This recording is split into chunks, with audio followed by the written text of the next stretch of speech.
तो अपन लोग अभी तक क्या है 2010 तक के सवाल बना चुके हैं जेई एडवांस के, अभी अपन 2009 से आगे फॉलो करते हैं, कंटिन्यू करते हैं। तो क्या होगा देखो, image of an object approaching a convex mirror. कैसा मिरर है? कॉन्वेक्स। तो कॉन्वेक्स मिरर क्या कर रहा है? एक ऑब्जेक्ट अप्रोच कर रहा है। रेडियस ऑफ कर्वेचर क्या दे दिया है? 20 मीटर। तो फोकल लेंथ क्या हो जाएगा? 10 मीटर, रेडियस ऑफ कर्वेचर का आधा। अब along its optical axis, principal axis के along, मूव फ्रॉम 25/3। तो उसकी जो पहले पोजीशन है वो कितनी दी है? 25/3 से वो कहां जाता है? 50/7। ठीक, 25/3 मीटर से 50/7। तो ये हो गया U1, ये हो गया U2। कितने देर में? 30 सेकेंड में। टाइम लेता है 30 सेकेंड का।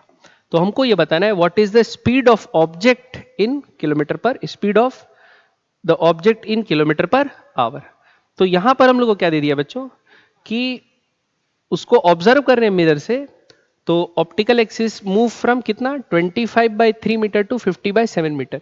तो ये जो चेंज हो रहा है किसमें चेंज आ रहा है? इमेज की डिस्टेंस में, ऑब्जेक्ट की नहीं। किसके में? इमेज डिस्टेंस में। तो इसको अपन क्या करते हैं? इमेज बनाते हैं, ऑब्जेक्ट नहीं बोला है, ठीक है। तो इमेज जो है वर्चुअल इमेज बनती है, उसका पोजीशन चेंज हो रहा है 25/3 से 50/7, ठीक है। अब अपन दो बार मिरर फॉर्मूला लगाते हैं। 1/f बराबर 1/v plus 1/u। Focal length, incident ray जिधर होती है, फोकल लेंथ कॉन्वेक्स मिरर का उसी तरफ होता है, तो पॉजिटिव लेंगे तो क्या आ जाएगा? 1/10 बराबर 1/v। तो इसमें बनती है बच्चों वर्चुअल इमेज। वर्चुअल इमेज के लिए v पॉजिटिव होगा, तो क्या ले लेते हैं पहले केस में 25/3, तो 3 कहां चले जाएगा? ऊपर। फिर इमेज प्लस 1/u, ऑब्जेक्ट कहां रखा है अपने को पता नहीं है, तो यहां से 1/u का वैल्यू क्या आएगा? 1/10 माइनस 3/25। तो हो जाएगा 50, 10 5 जा 25, 2 जा तो 3 2 जा 6, तो ये हो गया -6। तो ये आ गया -1/50। मतलब U1 जो है वो है -50 मीटर्स पे।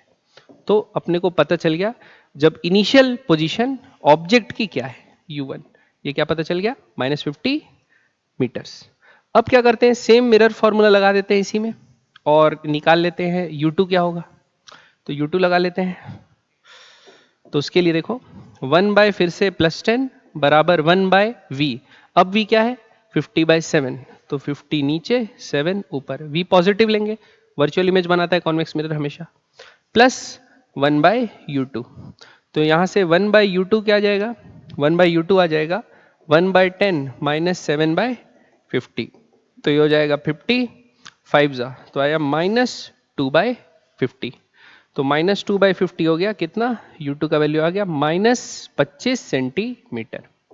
ठीक, तो जब ऑब्जेक्ट 25/3 से, ऑब्जेक्ट की जो इमेज है 25/3 से 50/7 मूव हो रही है, तो ऑब्जेक्ट खुद मूव कहां हो रहा है?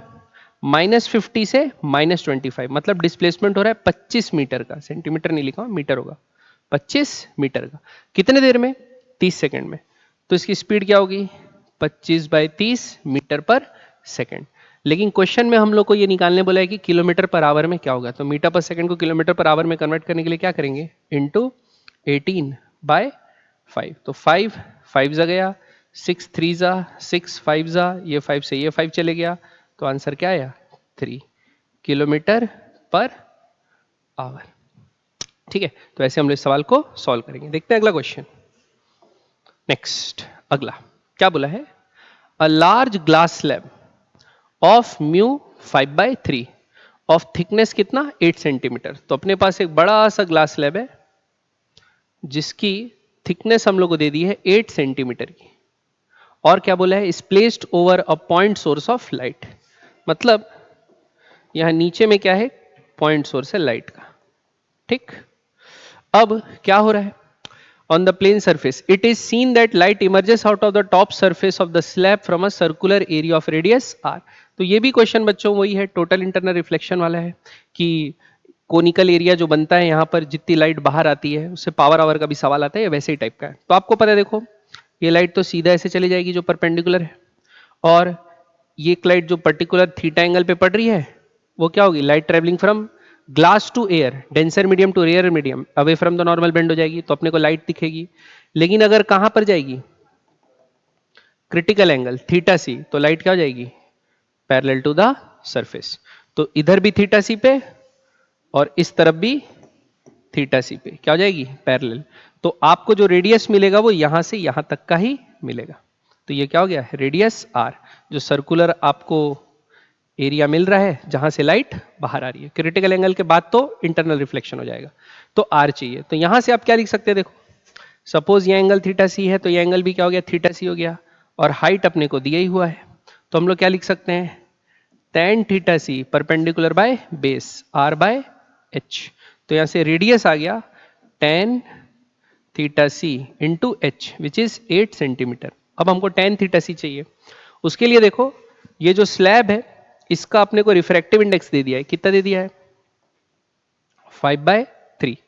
तो आपको पता है साइन थीटा सी क्या होता है, 1/μ, तो क्या हो जाएगा 3/5। अब साइन थीटा अगर 3/5 है तो tan थीटा क्या होगा 3/4। तो अपने को tan थीटा सी की वैल्यू लेना है 3/4 और यहां सब्स्टिट्यूट कर देना है। तो r बराबर क्या होगा 3/4 इंटू 8, 4 2 जा तो आ जाएगा 6 सेंटीमीटर। तो जो रेडियस आपको मिलेगा, लाइट बाहर आ रही है वो जो सर्कुलर एरिया बनाएगी उसका रेडियस कितना होगा, 6 सेंटीमीटर। ठीक है, अब बनाते हैं बच्चों अगला क्वेश्चन। नेक्स्ट क्वेश्चन क्या दिया है, ये मैट्रिक्स मैच टाइप का है। ठीक है, यानी A B C D multiple के लिए सही हो सकते हैं। तो क्या बोला है देखो, टू ट्रांसपेरेंट मीडियम है μ1 और μ3, मतलब इधर μ1 है और इधर μ3, have solid lens shape transparent material of refractive index μ2 between them. तो बीच में जो मटेरियल है जिससे लेंस बना हुआ है उसका रिफ्रैक्टिव इंडेक्स μ2 दिया हुआ है। अब अपने को क्या बोला है, between them as shown in figure, a traversing these medium, a light traversing this medium is also shown in figure। तो लाइट का एरो बना दिया भाई, किधर से किधर जा रहा है। ठीक है, तो हमको क्या बताना है, हम लोग को मैच करना है कि कौन कौन सी रिलेशनशिप होगा μ1 μ2 और μ3 के बीच में। तो सबसे पहले देखते हैं P के लिए क्या क्या होगा। ठीक है, तो देखो इसको मैं डायग्राम को ऐसे बनाता हूं, ये बन गया आपका मिरर, कॉन्वेक्स टाइप का सरफेस है। देखो लाइट पहले इस सरफेस पे पड़ा, ठीक, इधर का रिफ्रैक्टिव इंडेक्स μ1 है, अंदर का रिफ्रैक्टिव इंडेक्स μ2 है, और लाइट देखो बेंड हो गया अंदर की तरफ, लाइट क्या हो गया अंदर की तरफ बेंड हो गया। इसका ये मतलब है देखो कि लाइट बेंड कब होता है, कॉन्वेक्स मिरर क्या करता है, लाइट को बेंड करता है। अब अंदर घुसते टाइम भी towards the principal axis bend करता है और फिर बाहर निकलते समय भी, कब, जब बाहर के जो रिफ्रैक्टिव इंडेक्सेस होते हैं जो लेंस के रिफ्रैक्टिव इंडेक्स से कम होते हैं। तो यहां पर अपन बोल सकते हैं कि μ2 इज ग्रेटर देन μ1। तो देखो इसके लिए क्या दिया है, μ2 ग्रेटर देन μ1 ए ऑप्शन के लिए है, तो ए का एक ऑप्शन तो हो जाएगा P, ए के लिए एक ऑप्शन हो जाएगा P। दूसरा इसके लिए, अब यहां से देखो आप लाइट रे डायरेक्ट ऐसा आ रहा है, तो सेकंड पार्ट जब μ2 से μ3 जा रहा है तो लाइट का कोई बेंडिंग नहीं हो रहा है, लाइट का कोई बेंडिंग नहीं हो रहा है। तो μ2 से μ3 जाते समय लाइट का बेंडिंग नहीं हो रहा, मतलब μ2 बराबर μ3 है P के लिए, तो μ2 बराबर μ3 कंडीशन है इसके लिए। तो C का भी एक ऑप्शन क्या होगा P, C का भी एक ऑप्शन क्या होगा P। ठीक, तो P दो ऑप्शन में है, बाकी दो ऑप्शन इसमें नहीं है, तो C में दो ऑप्शन होंगे, A का P और C का P। ठीक, अब अगला मैच करते हैं। ठीक, सेकंड अब सेकंड में आपको दिया है कॉन्वेक्स लेंस, कैसा, प्लेनो कॉन्वेक्स लेंस, एक सरफेस प्लेन दूसरा सरफेस कॉन्वेक्स। अब लाइट रे आई यहां पर, ठीक, ये है μ1 और लाइट हो जा रही है बच्चों बेंडिंग अवे, क्या हो जा रही है, बेंडिंग अवे, यानी ये कन्वर्ज होने की जगह अवे बेंड हो जा रही है।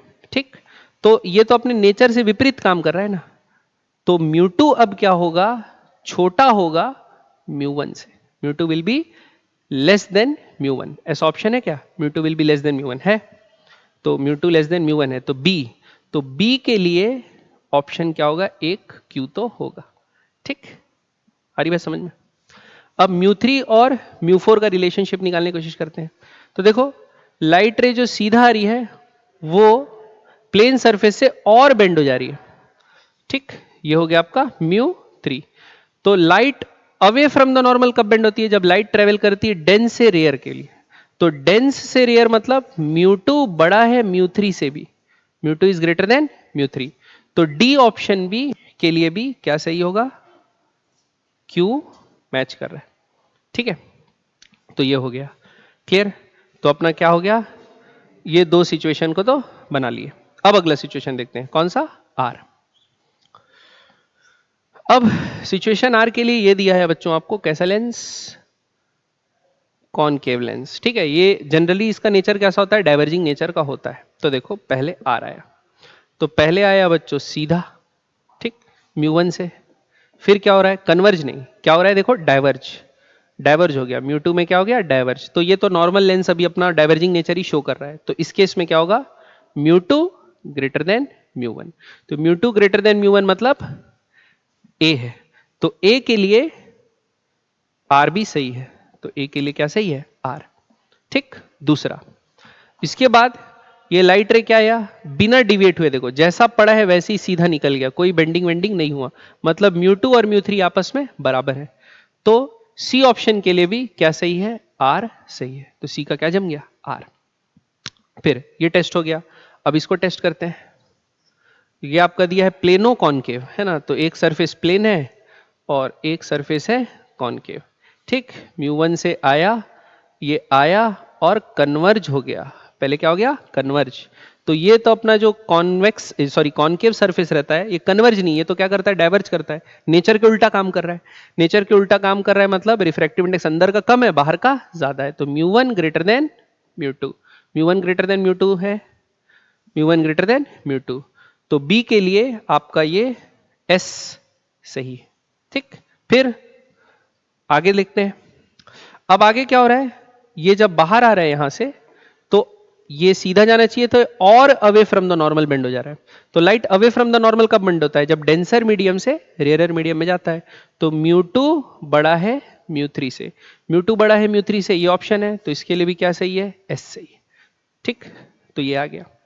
फिर एस हो गया। अब देखते हैं लास्ट टी। ठीक, टी के लिए देखते हैं। तो देखो टी, तो टी में क्या है? इसमें भी बाय कॉनकेव लेंस है। ठीक, अब पहले लाइट रे आया सीधा और बेंड हो गया, मतलब बेंडिंग कर रहा है, मतलब नेचर के उल्टा काम कर रहा है। नेचर के उल्टा काम कर रहा है मतलब अंदर जो μ2 है और बाहर जो μ1 है, μ2 इज लेस देन μ1। ठीक, μ2 छोटा है, μ1 बड़ा है, तब ये अपने नेचर के उल्टा काम कर रहा है। तो μ2 लेस देन μ1 मतलब μ2 लेस देन μ1 ये। तो बी वाला के लिए टी भी सही है, बी वाले के लिए टी सही है। फिर उसके बाद ये क्या कर रहा है? सीधा बाहर आ जा रहा है यहां से, आप देख रहे हो कोई बेंडिंग वेंडिंग नहीं हो रहा है। तो μ2 और μ3 आपस में बराबर है, μ2 μ3 बराबर ये है, तो टी के लिए ये भी होगा। ठीक, तो ए ऑप्शन के लिए क्या हो गया? पी आर, बी के लिए हो गया QST, सी के लिए हो गया PRT और डी के लिए हो गया Q और S। तो ये प्रॉब्लम का ऐसे सॉल्यूशन अपन करेंगे। ठीक है, चलिए नेक्स्ट क्वेश्चन आगे बढ़ते हैं। अगला क्वेश्चन क्या लिखा है देखो। A ball is dropped from a height of 20 metre above the surface of water. ठीक, मान लिए तो ये सरफेस ऑफ वाटर है और एक बॉल ड्रॉप किया गया है जो सरफेस से कितना मीटर ऊपर है? 20 मीटर ऊपर है ये बॉल है। ठीक है, अब the refractive index of water is 4/3। Refractive index दे दिया है पानी का 4/3, मान लिए। A fish inside the lake is in line of the fall, मतलब बच्चों यहां पर एक मछली है जो कि इसके लाइन में है। ठीक है, बॉल जिस गिरा है उसके लाइन में है। अब is looking at the ball at the instant when the ball is 12.8 metre above the water surface, मतलब बॉल नीचे गिर गया है और अब सरफेस से कितना ऊपर है? 12.8 मीटर ही नीचे। तो हम लोग को क्या बताना है कि उस वक्त जो above the water surface the fish sees the speed of the ball as, तो फिश अंदर है, आंख मतलब जो देखने वाला है वो अब डेंसर मीडियम में, तो उसको स्पीड कैसी दिख रही होगी ये देखते हैं। चलो ये सिंपल सा क्वेश्चन है, बनाते हैं। तो सबसे पहले तो एब्सोल्यूट वेलोसिटी निकाल लेते हैं जो हवा में होगी। तो फॉल कितना हुआ है देखो, अभी लेक से 12.8 मीटर ऊपर है, मतलब फॉल कितना हो गया? 20 माइनस 12.8 मतलब 7.2 मीटर का फॉल हो गया है। तो v बराबर क्या लिखेंगे? √2gh, फ्री फॉल, रेस्ट से ड्रॉप किए थे।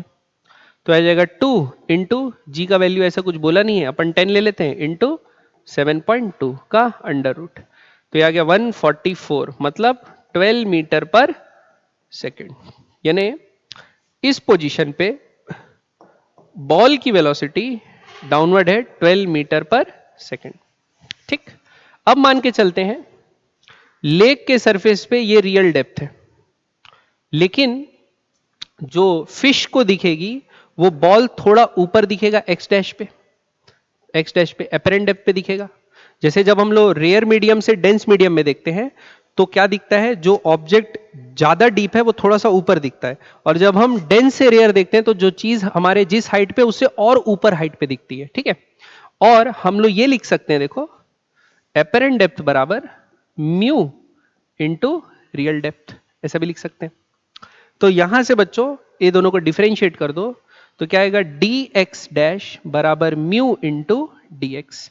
अब दोनों तरफ डी टी से डिवाइड कर दो, तो ये क्या हो गई एपरेंट वेलोसिटी, ये क्या हो गया म्यू, म्यू कितना दिया है क्वेश्चन में, कुछ तो दिया था 5 बाय कहां गया 4/3, 4/3 क्या दिया है 4/3 into D x by D T, वो कितनी है एब्सोल्यूट वेलोसिटी इसकी 12, तो कितना से घटा 3 4 4 कितना है 16, तो वेलोसिटी कितनी होगी 16 मीटर पर सेकेंड। ठीक है, तो ऐसे हम लोग इस सवाल को बनाएंगे। अगर हाँ बाहर से देखते और अंदर कुछ वेलोसिटी होती तो उल्टा हो जाता, फिर हम लोग एक्स डैश बराबर क्या लेते, एक्स बाई म्यू लेते। ठीक है, जब हमारी आंखें कहाँ होती हैं, जो ऑब्जर्वर रहता है वो रेयर मीडियम से डेंस में देखता है तो फॉर्मूला एक्स बाई म्यू हो जाता है, और जब डेंस से रेयर में देखते हैं तो म्यू इंटू एक्स होता है। ये वाला चीज याद रखेंगे। बढ़े आगे, अगला question, two beams of red and violet color are made to pass separately through a prism. Angle of prism दे दिया 60 डिग्री। ठीक है, तो एक प्रिज्म है जिसका एंगल ऑफ प्रिज्म है 60 degree in the position of minimum deviation. तो बच्चों मिनिमम डिविएशन का केस क्या होता है, मिनिमम डिविएशन का केस आपका ऐसा होता है कि जो आपका एंगल ऑफ इंसिडेंस होगा वही आपका एंगल ऑफ इमर्जेंस होता है। जो बेस ऑफ प्रिज्म होता है रिफ्रैक्टेड रे उसके पैरेलल हो जाती है, और R1 और सॉरी आई है R1 और R2 एंगल ऑफ रिफ्लेक्शन जो दोनों होते हैं एंड पे किसके तरफ, इनसाइड द प्रिज्म वाले, ये दोनों इक्वल होते हैं, R1 बराबर R2 जो कि a/2 के बराबर होते हैं। तो इसमें वेवलेंथ का रिफ्रैक्टिव इंडेक्स का कोई लेन देन नहीं होता। तो चाहे आप वॉयलेट कलर यूज करो या रेड कलर यूज करो, दोनों के लिए I बराबर E होगा और एंगल ऑफ मिनिमम a/2 होगा, R1 R2 क्या होंगे a/2, तो दोनों के लिए क्या होगा 30 डिग्री। ठीक, तो एक केस क्या होगा 30 degree for both colour, colour कोई सा भी हो कोई फर्क नहीं पड़ता, 30 डिग्री दोनों केस के लिए होगा। ठीक, अगला क्वेश्चन, अगला क्या बोला है क्वेश्चन में पढ़ते हैं। A light beam is traveling from region 1 to region 2 to region 3, ऐसा, तो region 1 से 2, 2 से 3, 3 से 4 जा रहा है। The refractive index in the region 1, 2, 3 and 4 are दे दिया है, एक में n0, n0/2, n0/6, n0/8। The angle of incidence theta, मतलब थीटा एंगल जो n0 पे वो कितना हो पहले मीडियम पे, for which the beam just misses entering the region 4। ठीक, अब आप देखो, आप जा रहे हैं पहले n0 से n0/2 से, तो आप जा रहे हैं डेंसर मीडियम से रेयर मीडियम में, तो आपका जो एंगल ऑफ रिफ्रैक्शन है बच्चों वो बढ़ेगा, यानी जो एंगल ऑफ रिफ्रैक्शन होगा r वो बड़ा होगा, क्योंकि डेंस से आप कहां जा रहे हैं रेयर मीडियम में जा रहे हैं, तो away from the normal bend होगा। अब r बढ़ेगा और ये जाके सपोज ये दूसरे रीजन में जाके पड़ा, मैं कलर अलग से बनाता हूं नहीं तो यहां बच्चे कंफ्यूज हो जाएंगे, एक मिनट है ना। तो ये सपोज ये रीजन 2 है, तो देखो ये लाइट यहां से आई और ये बेंड होके ऐसे जा रही है। ठीक, अब यहां पर अगर नॉर्मल बनाएंगे तो ये अगर r है तो ये एंगल क्या होगा r, और r थीटा से बड़ा है, तो दूसरे रीजन में ये बाउंड्री में जो r है एंगल ऑफ इंसिडेंस हो जाएगा, ये r एंगल ऑफ इंसिडेंस बन जाएगा।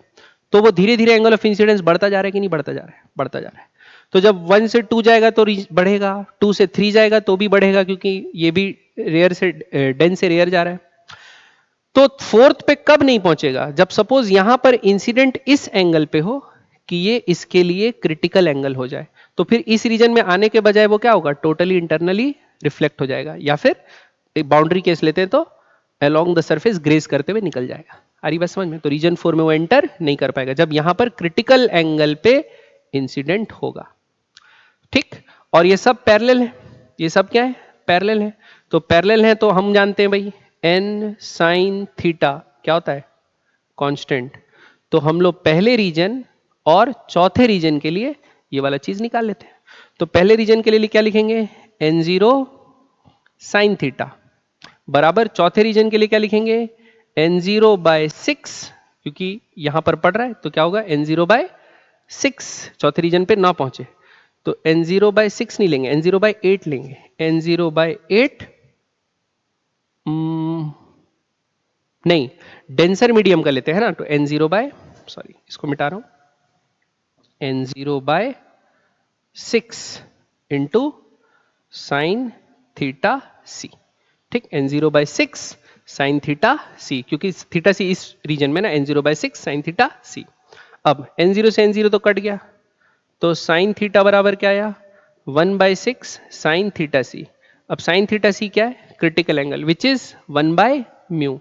तो 1 बाय म्यू लेते हैं, तो क्रिटिकल एंगल इन दोनों के बीच हो रहा है, तो क्या करेंगे 1 बाय म्यू ऐसे लिखते हैं, रेयर बाय डेंसर, तो n0 bye 8 divide by n0 by 6, तो आ जाएगा 6 बाय 8। 6 बाय 8 क्या होगा, साइन थीटा सी का वैल्यू लिख रहा हूं, 6 बाय 8 जो कि क्या हो जाएगा 3 बाय 4।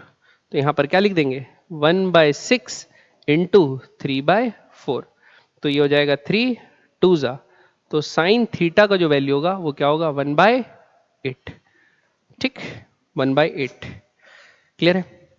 तो option B sine inverse 1 by 8 ये वाला क्या होगा, करेक्ट आंसर होगा। समझ में आया, बढ़े आगे, चलिए अगला क्वेश्चन बनाते हैं। अगला, an optical component an an object is placed along its optic axis, मतलब एक एस ऑब्जेक्ट को ऑप्टिकल एक्सिस में, प्रिंसिपल एक्सिस पे रख दिए हैं। ठीक है, कॉलम 1 क्या है, distance between the object and the component can be varied, मतलब इसको कहीं भी रख सकते हैं अपन। ठीक है, तो द प्रॉपर्टी ऑफ इमेज जो कॉलम 2 में है वो लिखी हुई है, हम लोग को क्या करना है, मैच करना है। सबसे पहले ए के लिए मैच करते हैं बच्चों। ठीक है, तो ए क्या है बच्चों, मिरर, कॉनकेव, और एस को अपन कहीं भी रख सकते हैं, तो हम लोग इंफिनिटी से लेके पोल और फोकस के बीच कहीं भी रख सकते हैं। ठीक है, तो देखो रियल इमेज बनता है क्या कॉनकेव मिरर से, बनता है, ए का पी होगा। वर्चुअल इमेज बनता है क्या, बनता है जब आप क्या कर दोगे, एफ और पोल के, फोकस और पोल के बीच में रख दोगे तो वर्चुअल भी बनता है, तो क्या होगा, क्यू भी होगा। फिर मैग्नीफाइड होता है क्या, हाँ होता है, कि अगर आप जब लोगे क्या, u का वैल्यू छोटा लोगे और v का वैल्यू बड़ा रहेगा तो मैग्नीफाइड बन जाएगा, तो सही बात है, मैग्नीफाइड भी बन जाएगा, तो क्या होगा r। और इमेज इंफिनिटी भी बनेगी क्या, बनेगी, जब आप फोकल पॉइंट पे रख दोगे तो कहां बनेगी, इंफिनिटी पे बनेगी, तो क्या होगा पी क्यू आर एस। ठीक, अब देखते हैं बी के लिए। बी के लिए तो बी बच्चों क्या है, convex lens, convex mirror, sorry lens नहीं, कॉन्वेक्स मिरर। रियल इमेज बनाता है, कभी नहीं। वर्चुअल इमेज बनाता है, हमेशा, तो बी का क्या होगा, क्यू। क्या इमेज मैग्नीफाइड रहती है, नहीं, इमेज कभी भी मैग्नीफाइड नहीं रहती, तो इसकी इमेज मैग्नीफाइड नहीं होगी, मैग्नीफाइड नहीं होगी तो अपन लिख नहीं सकते, है ना। क्या इमेज इंफिनिटी पे बनेगी, नहीं, तो इसका ऑप्शन क्या होगा, सिर्फ क्यू। फिर देखते हैं सी के लिए। सी कौन सा लेंस है, सी आपका है कॉन्वेक्स लेंस, तो कॉन्वेक्स लेंस भी रियल इमेज भी बनाता है, वर्चुअल इमेज भी बनाता है, मैग्नीफाइड भी बनाता है, इन्फिनिटी भी बनाता है, तो इसके लिए भी क्या होगी, पी क्यू आर एस। फिर ये जो है, ये देखो, ये है कॉन्वेक्सो कॉनकेव लेंस। अब ये ओवरऑल कॉन्वेक्स लेंस जैसा काम करेगा या कॉनकेव लेंस जैसा काम करेगा, ये डिपेंड करता है रेडियस ऑफ कर्वेचर पे, ये दोनों का रेडियस ऑफ कर्वेचर क्या है इस पे डिपेंड करेगा। ठीक है, तो अगर ये radius of curvature concave part का ज्यादा होगा और कॉन्वेक्स पार्ट का कम होगा तो अलग बिहेव करेगा, कॉन्वेक्स पार्ट का अलग होगा, कॉनकेव पार्ट का अलग होगा तो ये अलग बिहेव करेगा। तो ये क्या बनाएगा, पहला, ऐसा कुछ क्वेश्चन में दिया है क्या कि दोनों का आर जो है वो सेम है, indicate your answers by directing probable बोल दिया है, for the the properties of the image are given in the column 2, तो ये ऐसा तो कुछ दिया नहीं है। ठीक, तो अपन क्या मान लेते हैं, इसको कॉन्वेक्स ही मान लो, पहली सरफेस क्या है, कॉन्वेक्स है, और ये दूसरी है कॉनकेव, तो रेडियस ऑफ कर्वेचर किसका ज्यादा है, ये कॉन्वेक्स पार्ट का ज्यादा है, तो रेडियस ऑफ कर्वेचर अगर इसका ज्यादा है तो ये कन्वर्जिंग लेंस जैसा बिहेव करेगा, तो इसके लिए भी क्या होगा, डी के लिए पी क्यू आर एस। ठीक है, बढ़े आगे। चलिए अगला question. In an experiment to determine the focal length of a concave mirror by UV method, है ना, a student places the object pin at A on the principal axis at a distance x from the pole. तो ये जो concave mirror है, convex mirror है कि concave है, concave mirror है, उसके सामने क्या कर दिया गया है, ऑब्जेक्ट प्लेस कर दिया गया है, ठीक है, ऑब्जेक्ट प्लेस कर दिया गया, पोल से कितने डिस्टेंस पे, x डिस्टेंस पे। फिर क्या बोला है, the student looks at the pin and inverted image from a distance keeping his eye और हर इन लाइन विथ पीए। मतलब इन्वर्टेड इमेज बनी, इन्वर्टेड इमेज बनी, बताओ देखो, ये इन्वर्टेड इमेज इसके पीछे भी बन सकती है या इसके सामने भी बन सकती है। भाई ये डिपेंड करेगा रखा कहां पर है। अगर बियॉन्ड सी रखा है, अगर ये जो x है वो बियॉन्ड सी है तो इमेज आगे बनेगी, और अगर ये जो ऑब्जेक्ट है वो कहां रखा हुआ है, बिटवीन सी एंड एफ रखा हुआ है, तो ये बियॉन्ड सी इमेज बनेगी ना, पीछे बनेगी, ठीक है। तो ये सपोज ऑब्जेक्ट है और इमेज ये भी हो सकती है, ये भी हो सकती है। इन्वर्टेड है तो रियल है, इन्वर्टेड है तो रियल ही बनेगी, ठीक है, वर्चुअल वाला कोई केस नहीं है।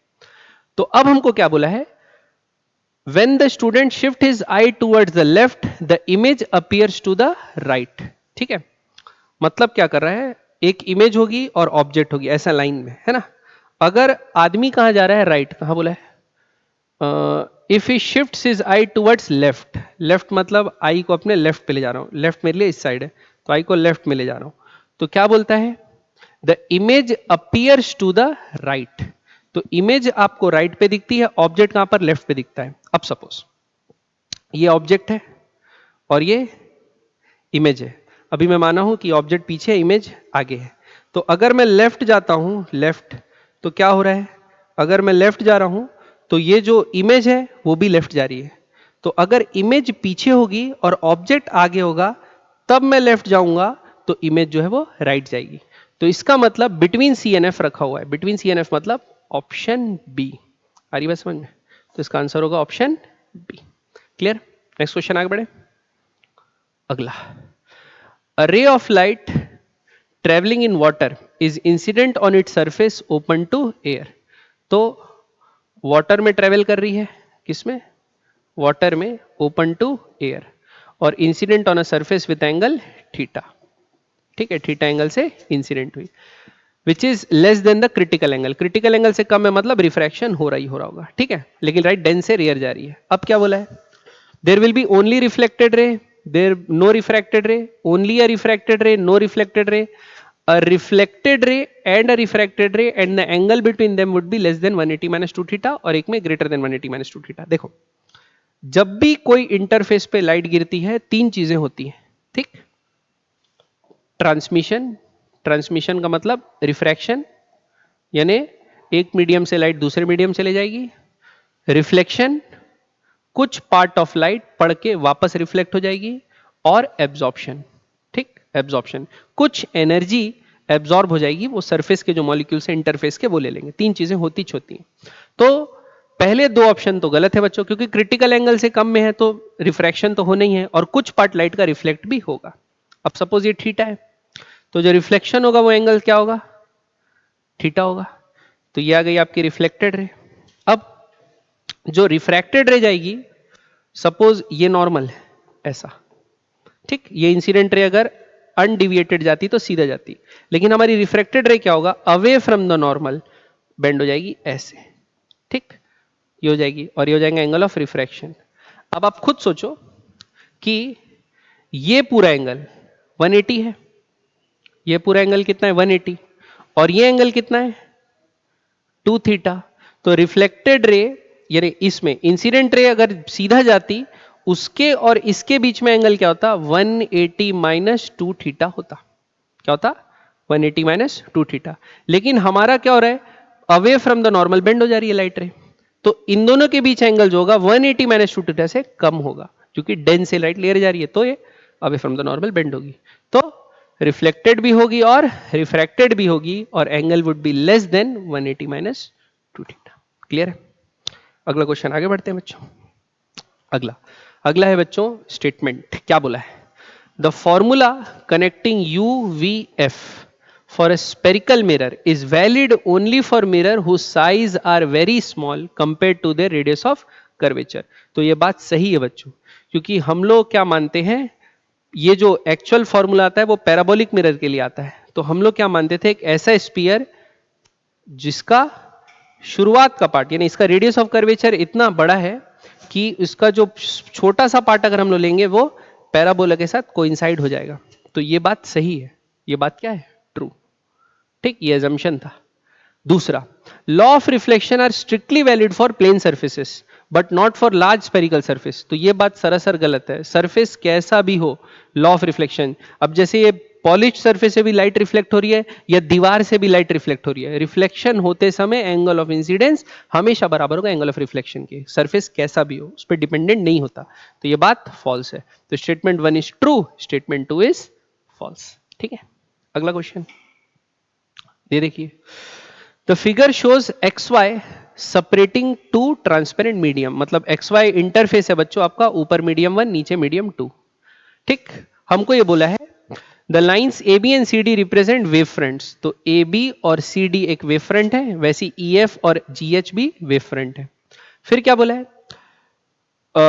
Wave front, the lines EF and GH represent wave fronts of light in medium 2। After refraction क्या होगा, पहला क्वेश्चन, ये पैराग्राफ क्वेश्चन है। तो पहला क्वेश्चन क्या पूछा, देखो, light travels as a parallel beam in each medium, convergent beam in each medium, divergent beam या ये।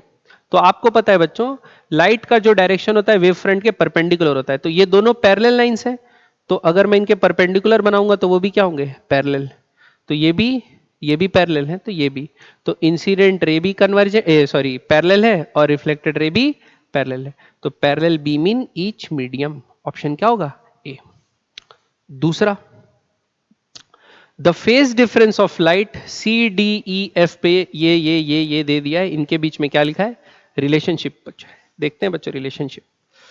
तो देखो, सपोज वेवफ्रंट क्या होता है, वेवफ्रंट का डेफिनेशन क्या है, वेवफ्रंट का डेफिनेशन यही है कि हर collection of all those points who are in same phase. तो जैसे A और B जो होंगे, इसका फेज डिफरेंस फाई ए है और ये फाई बी है, तो ये दोनों आपस में बराबर होंगे। वैसे एक ही वेव फ्रंट के पॉइंट है CD, तो फाई सी और फाई डी बराबर होंगे। वैसे ही फाई ई और फाई एफ बराबर होंगे, वैसे ही फाई जी और फाई एच बराबर होंगे। एक वेव फ्रंट के हर पॉइंट सेम फेज में होते हैं, एक दूसरे पे नहीं बोल सकते। ठीक है, तो देखते हैं अब इससे क्या आएगा। तो अपना बोला है phi C cannot be equal to phi D, पहला बात बोला है। तो भाई फाई सी और फाई डी तो इक्वल है, तो ये बात गलत है। ठीक, दूसरा पॉइंट बोला है phi D cannot be equal to phi E, phi D phi E के इक्वल नहीं हो सकता। तो बच्चों देखो, रिफ्रैक्शन हो रहा है तो हो भी सकता है, नहीं भी हो सकता है, हमको क्या पता नहीं है, तो इसके बारे में हम लोग कमेंट नहीं कर सकते।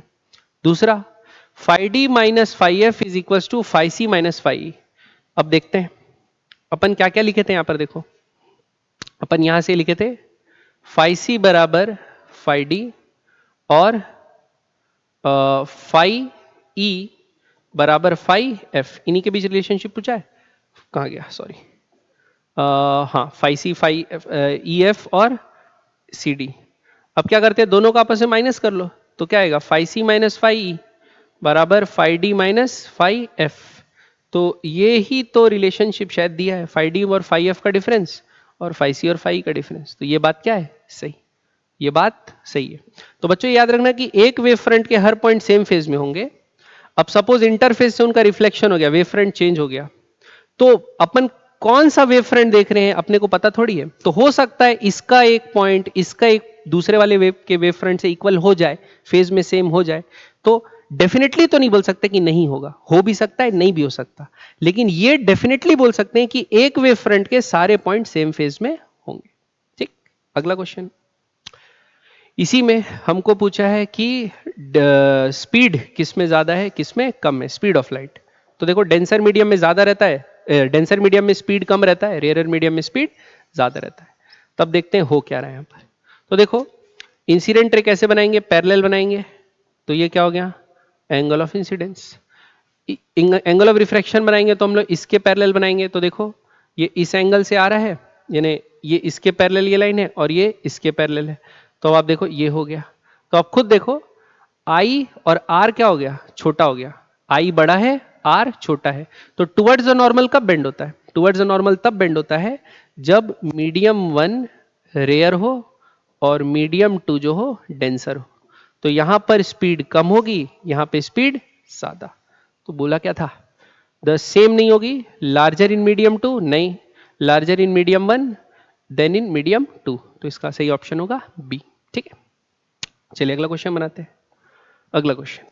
अगला क्वेश्चन क्या दिया है, a point object is placed at a distance of 20 centimetre from a thin plano convex lens. ठीक है, तो प्लेनो कॉन्वेक्स लेंस है, उससे कितना दूर है 20 सेंटीमीटर। फोकल लेंथ कितना दे दिया है 15, मतलब रियल इमेज बनाएगा। फोकल लेंथ दे दिया है 15 सेंटीमीटर, प्लेनो कॉन्वेक्स है, फोकल लेंथ क्या होगी पॉजिटिव। तो हमको ये पूछा है if the plane surface is silvered final image कहां बनेगी देखना है।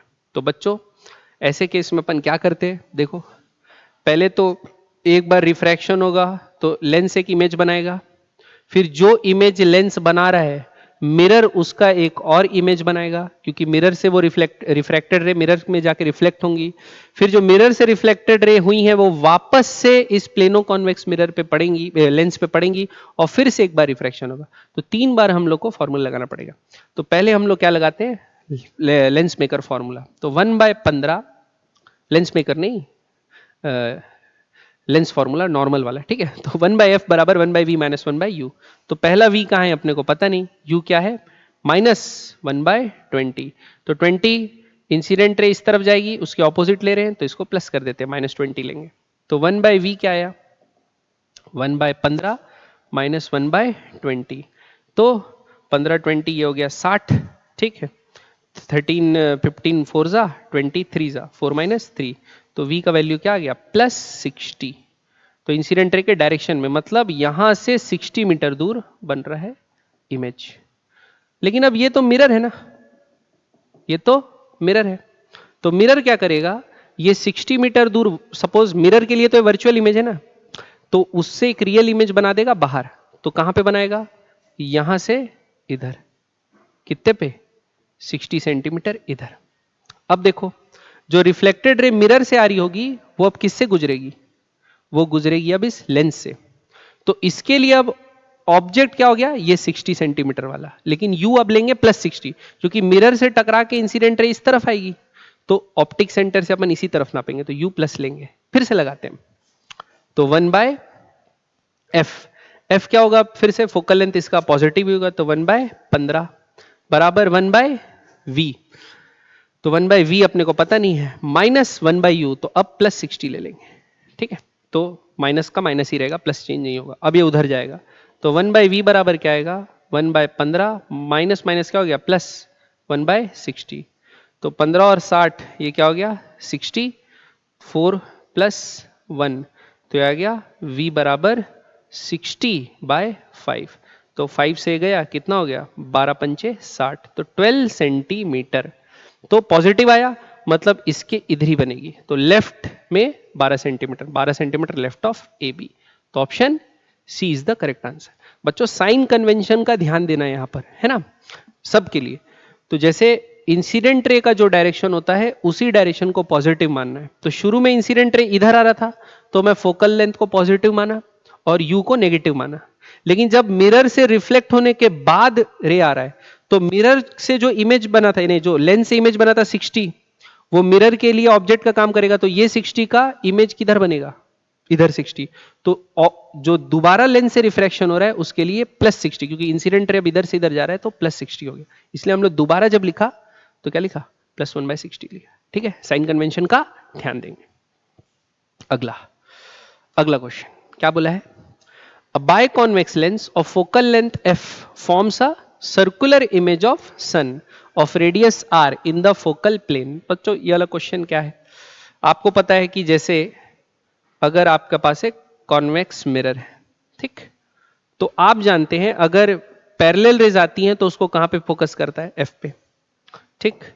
तो आप सन से अगर किसी एंगल पे रेज आ रही है, सपोज ऐसा, ठीक, इसको मान लो एंगल थीटा, ठीक, तो क्या होगा, ये प्रिंसिपल एक्सिस पे फोकस नहीं होंगी, ये कहां होंगी, ये एफ जो इसका फोकल लेंथ है लेंस का, उस पे अपन एक फोकल प्लेन बनाएंगे, और ये फोकल प्लेन में ये देखो जो ऑप्टिक ऑप्टिक सेंटर पे गिरती है वो सीधी सीधी जाती है यहाँ पे, तो ये सब भी रिफ्रैक्ट होके कहाँ मीट करेंगी, यहीं पे मीट करेंगी।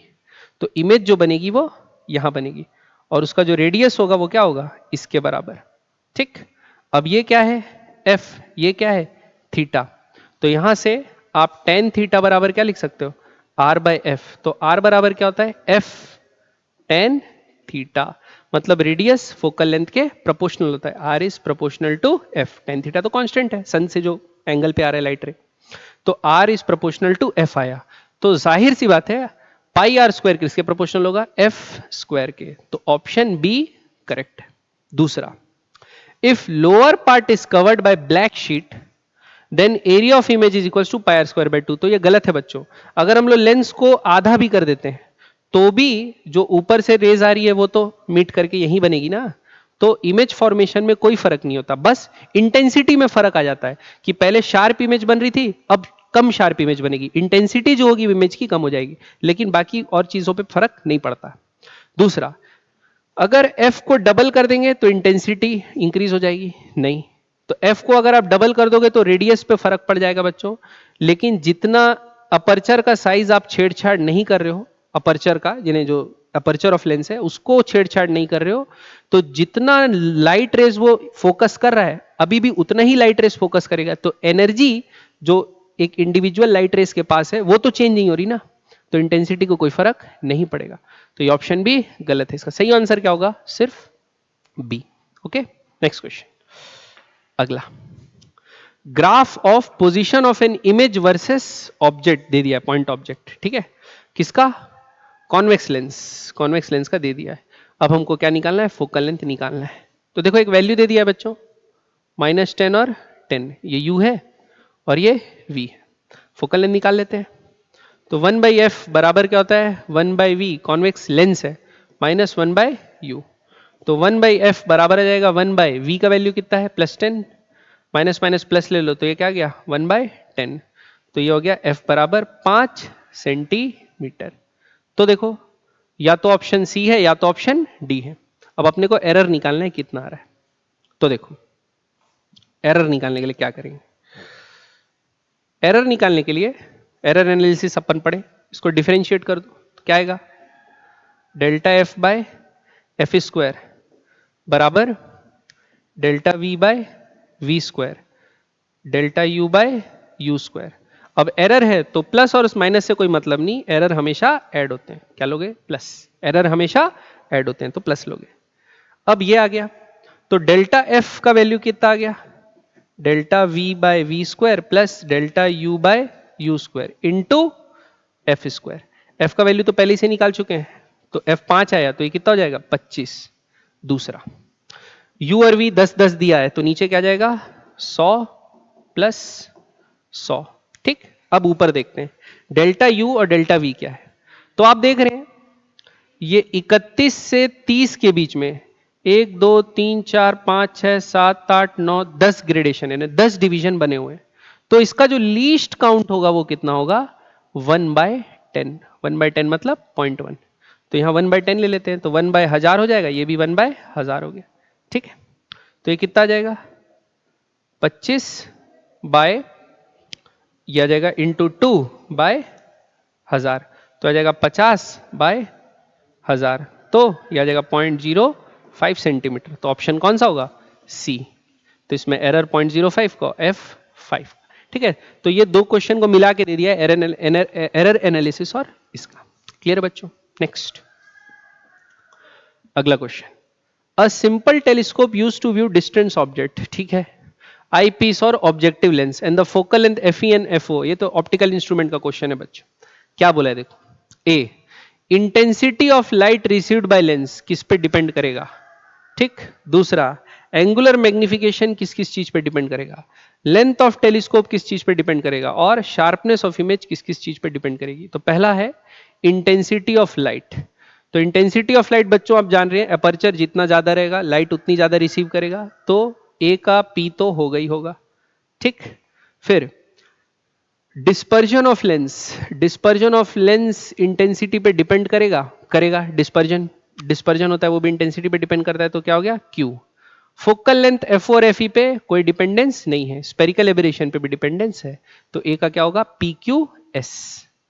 बी का एंगुलर मैग्निफिकेशन, एंगुलर मैग्निफिकेशन सिर्फ और सिर्फ focal length F O by F E होता है बच्चों, पढ़े हैं अपन लोग, तो क्या होगा बी, बी पे तो क्या होगा बी, तो बी का सिर्फ आर होगा। ठीक, सी का length of telescope, length of telescope भी आर पे डिपेंड करेगा, तो सी का भी क्या होगा सिर्फ और सिर्फ आर होगा।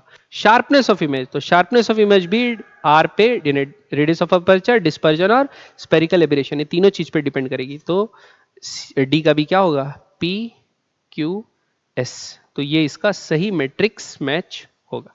क्लियर है? अगला, बस खत्म। तो यहां पर हम लोग का रे ऑप्टिक्स का बच्चों सारा जो एडवांस का सवाल है वो खत्म होता है। 2005 तक अपन लोग 2006 तक अपन लोग बनाए हैं, ठीक है।